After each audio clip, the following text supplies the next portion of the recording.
बिस्मिल्लाहिर्रहमानिर्रहीम। अस्सलाम वालेकुम माय डियर स्टूडेंट्स। आज class first year chapter number 1 lecture number 1 class first year chapter number 1 lecture number 1 chapter 1 का नाम है मेजरमेंट। इस चैप्टर में सबसे पहले अगर हम बात करें फिजिक्स, क्लास 9 में भी आप लोग पढ़ चुके हो कि what is physics. Physics is branch of science which deal with the study of properties of matter, energy and there mutual relationship. Physics is the branch of science which deal with the study of properties of matter, energy and their mutual relationship is called physics। अब इसमें definition में अगर हम देखें तो तीन चीज़ें, एक मैटर, एक एनर्जी और एक mutual relationship between matter and energy. तो सबसे पहले अगर हम बात करें what is matter, so matter anything which occupying space and having mass is called matter. Class 9 में आप लोग ऑलरेडी पढ़ चुके हैं, जस्ट इसको हम एक नज़र रिवाइज करते हैं।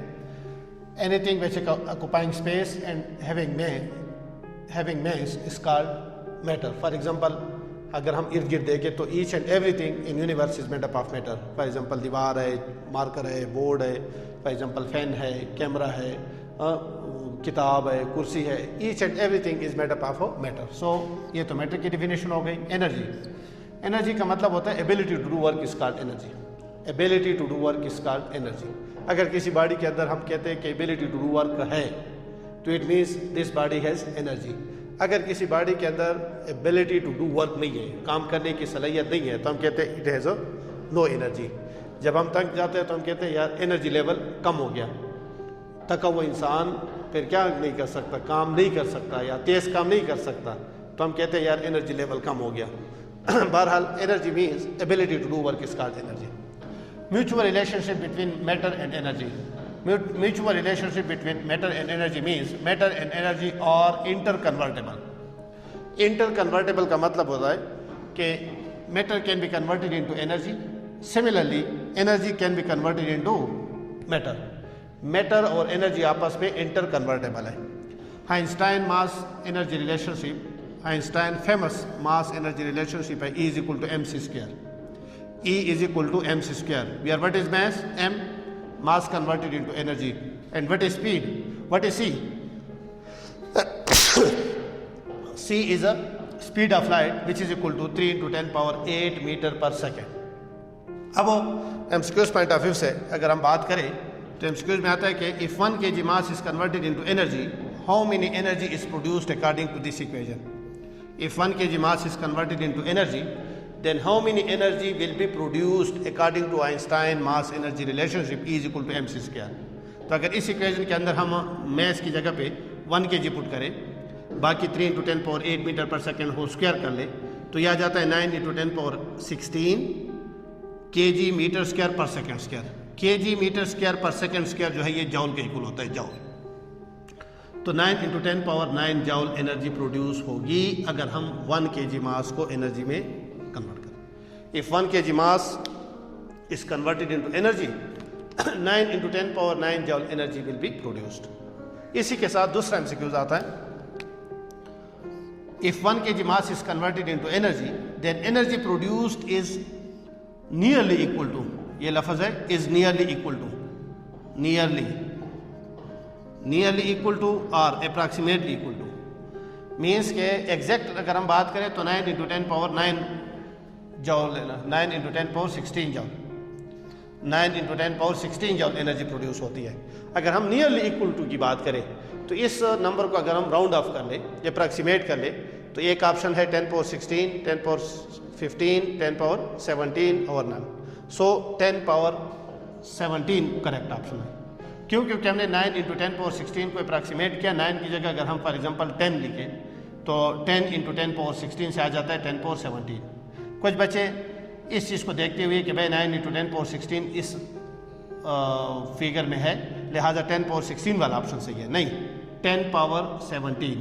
क्यों? क्योंकि 9 into 10 power 16 is nearly equal to 10 power 17, not 10 power 16।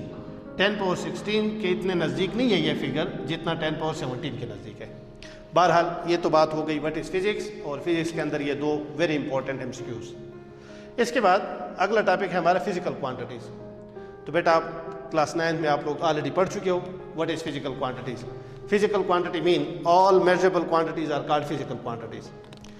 वो क्वांटिटीज जिनको हम मेजर कर सके, उन क्वांटिटीज़ को हम कहते हैं physical quantities. For example length है, मास है, टाइम है, स्पीड है, एक्सेलरेशन है, वगैरह वगैरह। नॉन फिजिकल क्वांटिटी जिनको हम मेजर न कर सके, for example emotions, sympathy, kindness, happiness, sadness, वगैरह वगैरह, these are non physical quantities. तो फिजिक्स में हम डिस्कस करते हैं only physical quantities. Physical quantities बहुत सारी है और इनके फिर दो कैटेगरीज है, एक बेस फिजिकल क्वांटिटीज और एक डिराइव्ड फिजिकल क्वांटिटीज। तो बेस फिजिकल क्वांटिटीज भी आप लोग क्लास 9 में पढ़ चुके हो, मैं यहाँ पे डिटेल में नहीं जाऊँगा। बेस फिजिकल क्वांटिटीज हम कहते हैं कि there is a group of 7 physical quantities in terms of which all other physical quantities can be expressed. A group of 7 physical quantities in terms of which all other physical quantities can be expressed, can be defined. This group of 7 physical quantities is called base quantities. और इसमें कौन कौन से हैं, इसमें आप book में देख सकते हैं, mass, length, time, temperature, electric current, amount of substance and intensity of light या लाइट इंटेंसिटी। सो ये 7 बेस क्वांटिटीज़ है हमारे पास, बेस फिजिकल क्वांटिटीज़। इसके अलावा डिराइव्ड फिजिकल क्वांटिटीज़ बहुत सारे हैं। डिफाइन हम इसको इस तरह कर सकते हैं कि those physical quantities which are derived from base physical quantities. दूसरी definition, those physical quantities which can be expressed और which can be defined in terms of base physical quantities.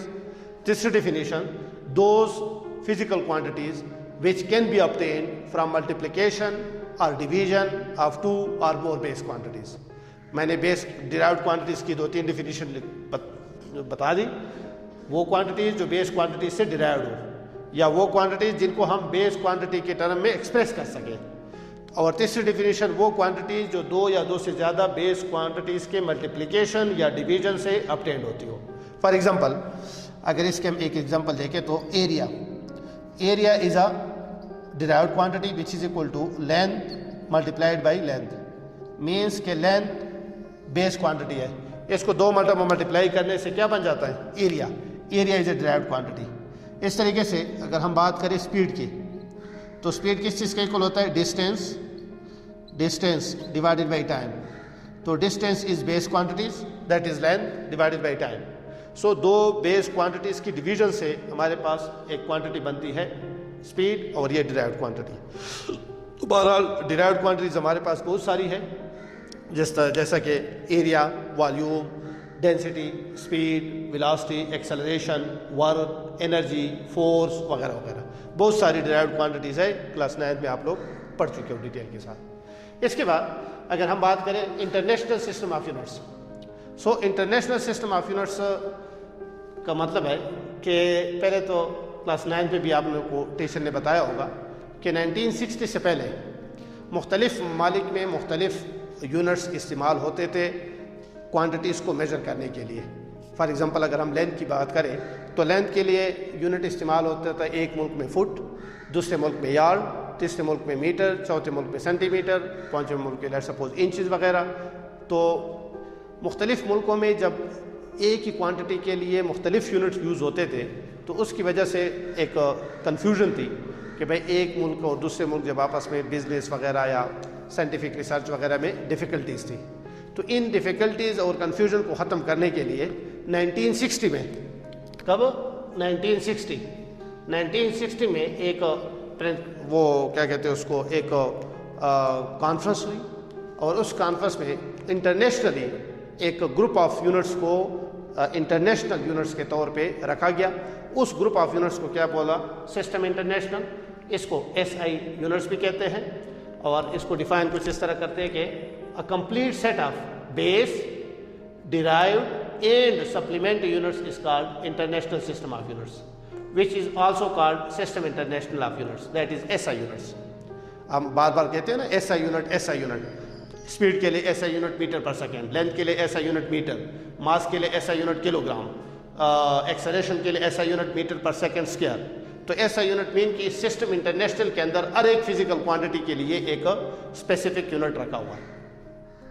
अब जिस तरह हमने यहाँ पे बात की है, इसके अंदर बेस यूनिट्स भी शामिल है, डिराइव्ड यूनिट्स भी है और सप्लीमेंट्री यूनिट्स भी है, 3 किस्म की यूनिट्स।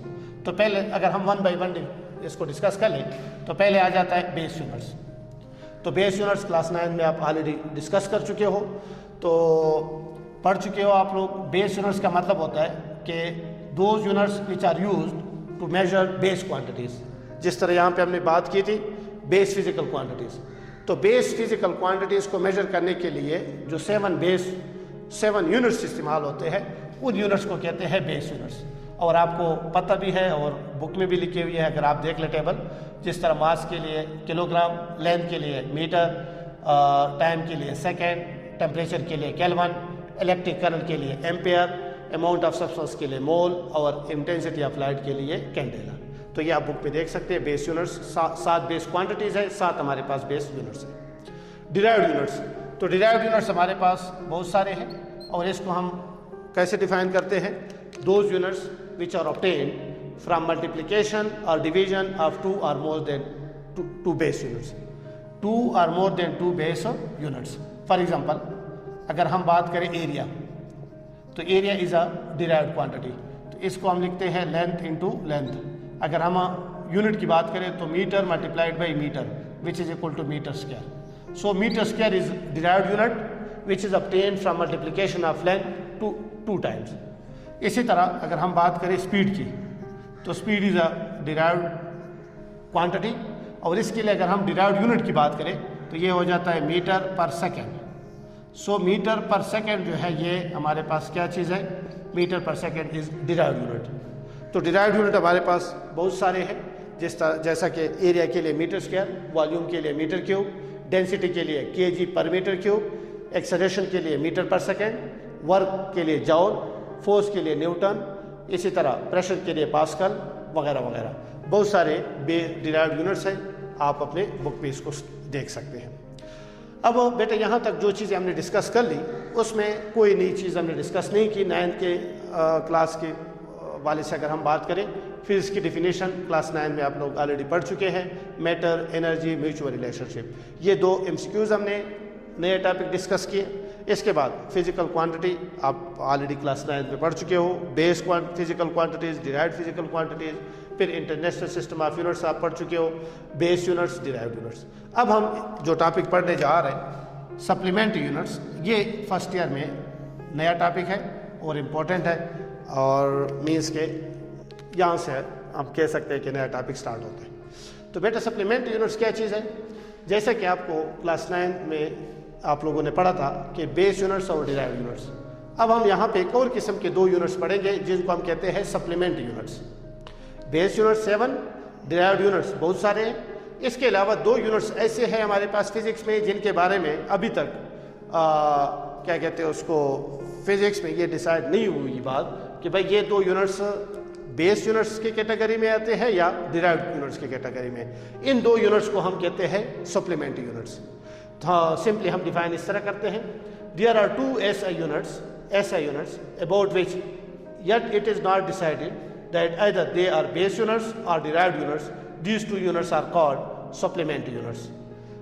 2 यूनिट्स हमारे पास फिजिक्स में अभी तक ऐसे हैं जिनके बारे में ये डिसाइड नहीं हुआ अभी तक कि भाई ये बेस यूनिट्स है या डिराइव्ड यूनिट्स है। इन 2 यूनिट्स को कहते हैं सप्लीमेंट्री यूनिट्स। इनके नेम क्या है? एक को हम कहते हैं रेडियन, दूसरे को हम कहते हैं स्टीरेडियन। एक का नाम है रेडियन, दूसरे का नाम है स्टीरेडियन। यहाँ पे मैंने लिखा हुआ है these units are of purely geometrical quantities. ये जो 2 यूनिट्स है radian and steradian, these 2 units are used to measure purely geometrical quantities. कौन सी ज्योमेट्रिकल क्वांटिटीज? एक प्लेन एंगल और another is a solid angle. तो ये सारी चीज़ें आपके लिए नई है, न्यू। तो प्लेन एंगल और सॉलिड एंगल के लिए 2 यूनिट्स जो हम इस्तेमाल करते हैं इनको कहते हैं सप्लीमेंट्री यूनिट्स। अब सप्लीमेंट्री यूनिट्स रेडियन को डिस्कस करने से पहले अगर हम पहले डिस्कस करें what is plane angle. Plane angle क्या चीज़ है? तो बेटा प्लेन एंगल इसको 2 डायमेंशनल एंगल भी कहते हैं। और मैं ये आपको सिंपल वर्ड्स में कहूँगा कि अभी तक आप जिस एंगल के साथ फेमिलियर है उस एंगल को कहते हैं प्लेन एंगल। क्लास 9 के मैथमेटिक्स और क्लास 10 के मैथमेटिक्स में ज्योमेट्री पोर्शन में आप लोग एंगल पढ़ते होते हैं ना, तो एंगल जो है जिस एंगल के साथ अभी तक आप फेमिलियर है इस चीज़ को कहते हैं प्लेन एंगल। लेकिन इसकी प्रॉपर डिफिनीशन किस तरह करेंगे सुने। प्लेन एंगल की जो डिफिनीशन है वो ये है, plane angle made by a vector with any reference line in a plane is called plane angle. Angle made by a vector with any reference line in a plane is called plane angle. Plane बेटा आपको पता है, अगर आप यहाँ पे जरा focus कर ले, ये हमने एक वो ड्रा किया हुआ है प्लेन, ये एक्स एक्सिस है, ये वाई एक्सिस है। या चलो अगर मैं यहाँ पे दूसरा ड्रा करूँ, ये एक प्लेन है, X O X prime, Y O Y prime. अब इस प्लेन के अंदर अगर मैं यहाँ पे एक वेक्टर ड्रा करूँ, कोई भी वेक्टर आर, तो इस वेक्टर का यहाँ पे जो एंगल बनता है, angle theta, this theta is called plane angle. In very simple, जिस तरह मैंने आपको डिफिनेशन में बताया कि angle made by a vector in a plane with any reference line is called plane angle. So ये जो थीटा है, ये इस एक्स एक्सिस के साथ एंगल बन रहा है वेक्टर आर का। दूसरी डिफिनेशन इसकी अगर हम देखें, तो दूसरी डिफिनेशन है angle made by an arc of a circle at the centre of the same circle is called plane angle. Angle made by an arc of a circle at the centre of the same circle is called plane angle. अगर हम यहाँ पे देखें तो इधर मैं एक circle draw कर लेता हूँ, लेट्स सपोज ये एक सर्कल है, ये डॉटेड लाइन वाला अगर आप देखिए ये एक सर्कल है। इस सर्कल के अंदर अगर आप देखिए ए से लेकर बी तक, इसको कहते हैं arc of a circle, arc A R C, arc. So A से लेकर बी तक इसको कहते हैं arc of a circle, portion of a circle. इस आर्क का सेंटर के ऊपर कितना एंगल बन रहा है, एंगल थीटा। तो ये दूसरी डिफिनेशन है कि भाई angle made by an arc of a circle at the centre of the circle is called plane angle. तो बेटा ये तो सिर्फ प्लेन एंगल की डिफिनेशन हो गई कि what is mean by plane angle. Two dimensional angle भी इसको कहते हैं। प्लेन एंगल की बात हो रही है, डिफिनेशन, दो डिफिनेशन मैंने लिखवा भी थी, समझा भी दी। अब सिंबल जो है, symbolically it is divided by angle, मतलब theta. Symbolically it is divided by theta. Units of plane angle, अगर हम यूनिट्स की बात करें तो हमारे पास 5 यूनिट्स इस्तेमाल होते हैं। रिवोल्यूशन एक यूनिट है, radian, degree, minute and second, ये 5 यूनिट्स हैं। लेकिन इन 5 यूनिट्स में अगर हम बात करें तो ऐसा यूनिट जो है वो रेडियन है, जो अभी हम आगे डिस्कस करेंगे। रेडियन को आगे हम डिस्कस करेंगे। इन 5 यूनिट्स में से ऐसा यूनिट क्या चीज़ है, रेडियन। और अभी तक आप लोग जो फेमिलियर है वो आप डिग्री के साथ ज़्यादा फेमिलियर है। क्लास 9th और 10th के मैथमेटिक्स में ज्योमेट्री पोर्शन में जब आप एंगल को डिस्कस करते हैं तो डिग्री में हम एंगल को मेजर करते हैं, 45 degree angle, 90 degree angle, 60 degree angle. लेकिन डिग्री ऐसा यूनिट नहीं है।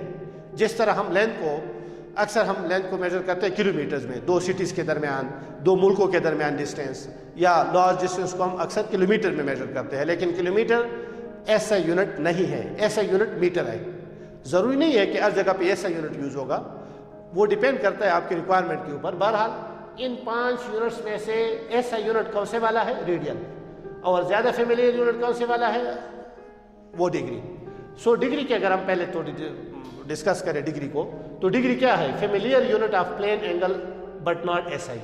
डिग्री जो है एक फेमिलियर यूनिट है प्लेन एंगल के लिए, लेकिन एसआई यूनिट नहीं है, याद रखें। डिफाइन कैसे करते हैं, एंगल सबटेंडेड और मेड। सबटेंडेड का मतलब होता है made by, angle subtended by an arc of a circle of length equal to 1 divided by 360, 1 divided by 360 of circumference at the centre of the circle. Degree का मतलब यह है कि अगर हम सर्कमफेरेंस को, पूरे सर्कल के सर्कमफेरेंस को 360 डिग्री, 360 पार्ट्स में डिवाइड करें, सो 360 पार्ट में से एक पार्ट जितना एंगल बना रहा है सेंटर के ऊपर, this angle is equal to 1 degree. Again सुने, एक 1 डिग्री जो है वो कितना एंगल होता है, अगर हम पूरे सर्कमफेरेंस को 1 2 3 4 अप टू 360 छोटे छोटे पार्ट्स में डिवाइड करें, तो हर एक पार्ट का क्या बन रहा है, एक एंगल बनता है, कहाँ पे, सेंटर पे। So this angle made by an arc of a circle equal in length to 1 by 360 of circumference is called 1 degree. This angle is called 1 degree. अच्छा, mathematical form of plane angle की बात करें हम, तो actually plane angle की बात कर रहे थे। तो प्लेन एंगल की अगर मैथमेटिकल फॉर्म की बात करें तो mathematically plane angle is equal to length of arc divided by radius of circle. अब अगर इस उसमें आप देखें इस डायग्राम में, तो ये एक सर्कल आपको नजर आ रहा है डॉटेड लाइन में, इसमें ए से लेकर बी तक ये एक लेंथ आर्क है। इसके लेंथ को मैंने नाम दिया हुआ है S. S is length of arc. तो मैथमेटिकली अगर हम लिखेंगे तो plane angle length of arc divided by radius of circle, O से लेकर ए तक और ओ से लेकर बी तक ये रेडियस ऑफ सर्कल है। So theta is equal to S divided by R. और याद रखें यहाँ से जो भी आंसर आएगा ये रेडियन में होगा। हम कह सकते हैं कि mathematically plane angle in units of radian is written as theta is equal to S divided by R और S is equal to R theta. इसके बाद अब अगर हम बात करें किस चीज़ की, 1 रेडियन की। अभी तक हमने प्लेन एंगल को डिस्कस किया, प्लेन एंगल के बाद फिर हमने डिग्री को डिस्कस किया। अब अगर हम बात करें किस चीज़ की, 1 रेडियन, तो अब आते हैं रेडियन जो हमारा टॉपिक था सप्लीमेंट्री यूनिट्स में। एक यूनिट क्या था, रेडियन, दूसरा स्टीरेडियन। तो रेडियन की अगर कोई आपसे पूछे व्हाट इज रेडियन, तो radian is SI supplementary unit of plane angle. SI supplementary unit of plane angle. MCQs में भी आता है कि भाई रेडियन इज SI यूनिट और not. So radian is SI unit but not base और derived. Radian और स्टेरेडियन दोनों बेस ये SI यूनिट्स है, सिस्टम इंटरनेशनल के अंदर है, बेस या डिराइव्ड के अंदर नहीं है। तो definition of radian, plane angle subtended or made by an arc of a circle equal in length to the radius of the circle is called 1 radian। अगर आप यहाँ पे देखें तो ये जो आर्क है, इस आर्क की लेंथ अगर हमारे पास रेडियस की इक्वल हो जाए तो यहाँ पे जो एंगल बन रहा है, this angle will be equal to 1 radian in very simple words. Once again सुने, angle made by an arc of a circle equal in length to the radius of the circle is equal to 1 radian या is called 1 radian. Mean इस diagram के अंदर अगर length of arc AB radius of circle की equal हो जाए तो ये जो एंगल आपको नजर आ रहा है AOB एंगल, जिसको हमने थीटा नाम दिया हुआ है, this angle is equal to 1 radian. That is in shown figure if length of arc AB, जिसको हमने S नाम दिया हुआ है, S, अगर ये रेडियस ऑफ सर्कल के इक्वल हो तो फिर ये थीटा किस चीज के इक्वल होगा, जो आपको नजर आ रहा है थीटा 1 रेडियन के इक्वल होगा। For example radius of circle 2 centimetre है और A से लेकर B तक ये जो लेंथ ऑफ आर्क है ये भी 2 सेंटीमीटर है, तो फिर यहाँ पे जो एंगल बनेगा, this angle is equal to 1 radian. और इन अदर वर्ड्स इस इक्वेशन को अगर हम यूज करें, इक्वेशन नंबर 1 को, तो इस इक्वेशन नंबर 1 में अगर हम S को इक्वल टू R पुट करें तो automatically theta is equal to 1 radian आ जाएगा। Put S is equal to R in equation 1, theta is equal to S by R radian, R by R radian is equal to 1 radian. अब ये तो बात हो गई जस्ट 1 रेडियन की definition और साथ में एक्सप्लेनेशन। अब relation between revolution and radian. Revolution भी एक यूनिट है, रेडियन भी एक यूनिट है प्लेन एंगल के लिए, दोनों के दरमियान रिलेशन क्या है। तो आप लिखेंगे as we know that plane angle in unit of radian is written as theta is equal to S divided by R radian.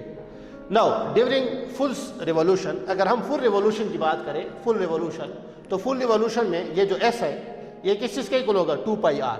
तो इसमें अगर हम पुट करें तो theta is equal to 2 pi R divided by R radian, cancel, theta is equal to 2 pi radian. ये theta क्या चीज़ है, angle made during 1 full revolution.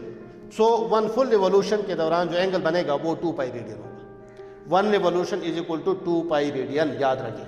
और इसको अगर हम 3.14 पुट करें तो ये बन जाता है 8.62। अब relation between radian and degree, जिस तरह मैंने कहा था रेडियन भी यूनिट है प्लेन एंगल का, डिग्री भी यूनिट है, तो इन दोनों के दरमियान रिलेशन, जिस तरह हम कहते हैं किलोमीटर भी लेंथ के यूनिट है और मीटर भी लेंथ का यूनिट है, दोनों के दरमियान रिलेशन क्या है, 1 kilometre is equal to 1000 metre. इसी तरह रेडियन भी प्लेन एंगल का यूनिट है, डिग्री भी प्लेन एंगल का यूनिट है, तो इन दोनों के दरमियान अगर हम रिलेशन देखें तो आप लिखेंगे as angle subtended during 1 full revolution is given by 1 revolution is equal to 2 pi radian. Also, we know that 1 revolution is equal to 360 degree. पूरे सर्कल, पूरे रिवोल्यूशन में डिग्रीज में कितना एंगल होता है, 360। इन दोनों इक्वेशंस को अगर हम कंपेयर कर ले तो from equation 1 into 2 pi radian is equal to 360 degree और 1 radian is equal to 360 degree divided by 2 pi. अगर हम इसको सिंप्लीफाई करेंगे तो 57.3 डिग्री आपके पास आंसर आ जाएगा, 57.3 डिग्री। यहाँ पे अगर हम पाई की वैल्यू पुट करें 3.14 तो 3.14 पाई की वैल्यू पुट करने से कैलकुलेटर से आप कर सकते हैं 57.3 डिग्री। एमसीक्यूज में आता है 1 radian is equal to, option A में लिखा होता है 53.7, 35.7, 37.5, 57.3। मतलब कि 357 फिगर को आगे पीछे क्या होता है तो 1 radian is equal to how many degrees, 57.3 degrees. तो ये बेटा आज हमने डिस्कस किया लेक्चर नंबर फर्स्ट फिजिक्स का। कल इंशाल्लाह हम डिस्कस करेंगे अगले लेक्चर में स्टीरेडियन। मैंने कहा ना देयर आर 2 सप्लीमेंट्री यूनिट्स, एक रेडियन एक स्टीरेडियन। हमने रेडियन को आज डिस्कस किया। स्टीरेडियन जो यूनिट है ये वाला steradian SI unit, SI supplementary unit of solid angle. इंशाल्लाह we will discuss in next lecture. तो आज के लिए इतना ही काफ़ी है। अल्लाह हाफिज़, अस्सलाम वालेकुम।